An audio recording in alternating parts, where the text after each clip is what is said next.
विषय है? धार्मिक मन और भाजपा के धार्मिक मन, ये दोनों में अंतर है।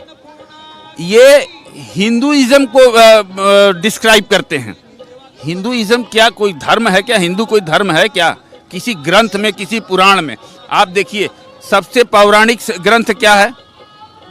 वेद है। वेद से पुराना कोई भी ग्रंथ नहीं है। और अंतिम उसके आचार्य, सबसे पुराना सब पहले आचार्य वेदव्यास और सबसे अंतिम आचार्य आदि शंकराचार्य। और इन दोनों के लिखे हुए धर्म ग्रंथ में कहीं भी हिंदू शब्द का जिक्र नहीं है। हिंदू नैरेटिव कब से फैलाया गया हिंदुइज्म का, ये तथाकथित इन लोगों की देन है। और ये हम तो ये समझते हैं कि आज़ादी की लड़ाई के बाद जब अंग्रेजों का पतन यहाँ से हुआ तो उन्होंने अपने 2 गुर्गों को यहाँ पर छोड़ा,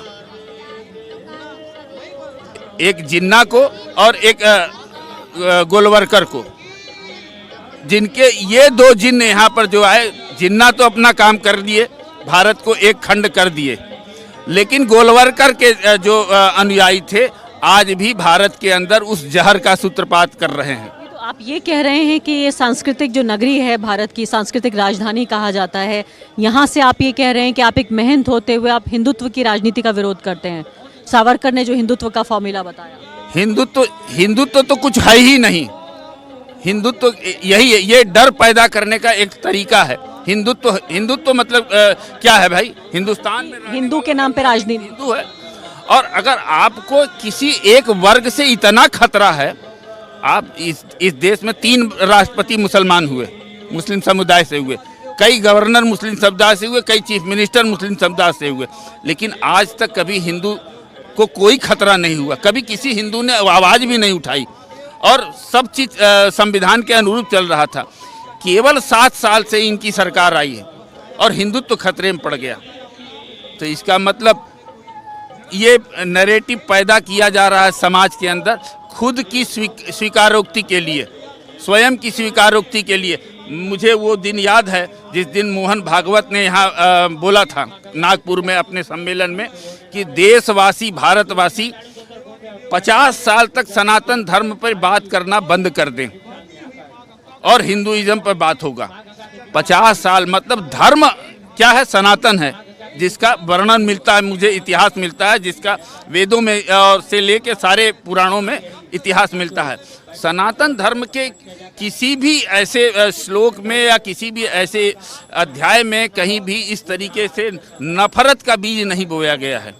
आपसे आखिरी सवाल पूछती हूँ, मुझे पता नहीं आपको ये सवाल पसंद आएगा या नहीं, लेकिन मैं चुनाव से जुड़ा हुआ सवाल पूछ रही हूँ कि इस चुनाव में आपको लग रहा है जो धार्मिक एजेंडे के साथ चल रहे हैं या धार्मिक विभाजन के जो एजेंडे के साथ योगी और मोदी चल रहे हैं, ये कामयाब होगा? कभी नहीं कामयाब होगा। धर्म जो सत्य है, सत्य कभी विभाजित नहीं होता, सत्य पूरा सत्य ही रहता है। हाँ, उसको कुछ समय के लिए, जैसे सूरज है बादलों में कुछ समय के लिए छिप जरूर जाता है, इससे अंधेरा नहीं समझ जाइए। ग्रहण उस पर कुछ समय के लिए लगता जरूर है, लेकिन वो अंधकार छंटता है, वो क्योंकि सत्य सूरज है ना। इस बार छट रहा है? छटना नहीं, इनको पूरे देश से हटना है। पूरे देश से इन्होंने शिव पर प्रहार किया है। सनातन की पूरी जो सनातन धर्म के सबसे बड़े इष्ट हैं शिव, उन शिवलिंगों को बुलडोजर से रौंदाया है, तोड़ा है, उनकी गिट्टी तोड़ दी है, अभी भी नाले में फेंक दिए रहे ये शिवलिंग। ये अपने आप को कैसे धार्मिक कहते हैं? ये धार्मिक हैं ही नहीं, ये धर्म के व्यापारी हैं मात्र। इनके अंदर सारे कुकृत्य भरे हुए हैं। मतलब इनके अंदर न कोई संस्कार है, न कोई तहजीब है, न कोई इनका धार्मिक वो है। बस खाली ये खोजते रहते हैं कि कहीं मुसलमान, कहीं क्रिश्चियन, इस तरीके का नैरेटिव फैला के हम अपनी धार्मिक हिंदुइज्म का एजेंडा प्रस्तुत करें, क्योंकि उस पर उनको चुनाव लड़ना है। मैन जी, आप विरोध तो कर रहे हैं, लेकिन जब इसका उद्घाटन हुआ तो कई हजार की तादाद में जो पंडित हैं वो लोग आए, जो साधु संत हैं वो आए, उन्होंने तो विरोध नहीं किया इस बात का। यही चीज़ हम बताना चाह रहे थे कि इस देश में चल क्या रहा है। वास्तव में गोस्वामी तुलसीदास जी ने एक अपने रामचरितमानस में एक लाइन लिखा है कि सचिव वैद्य गुरु तीन जो, प्रिय बोलहि भय आस, राज धर्म तन तीन करी, हो ही बेग ही नाश। सचिव, गुरु और वैद्य मतलब डॉक्टर अगर राजा के भय से गलत बोले, झूठ बोले, तो उस राज्य का सत्यानाश हो जाता है, उस राज्य के अंदर धर्म का सत्यानाश हो जाता है, और उसके साथ साथ उस देश की जनता का भी नाश हो जाता है, और स्वयं राजा का भी सत्यानाश हो जाता है। वैद्य, डॉक्टर अगर डर से ये बोले कि आपको कैंसर नहीं, आप तो बड़े स्वस्थ हैं, तो ये आपके शरीर को नुकसान पहुंचा रहा है।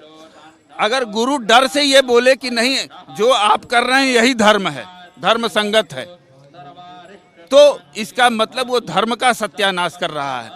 अगर सचिव आपको ये समझाने का प्रयास करे, नहीं राजा साहब जो आप कह रहे हैं वही सही है, यही, इससे बढ़िया कुछ हो ही नहीं सकता, तो इसका मतलब कि वो सचिव भी आपके जड़ में तेजाब डालने का काम कर रहा है।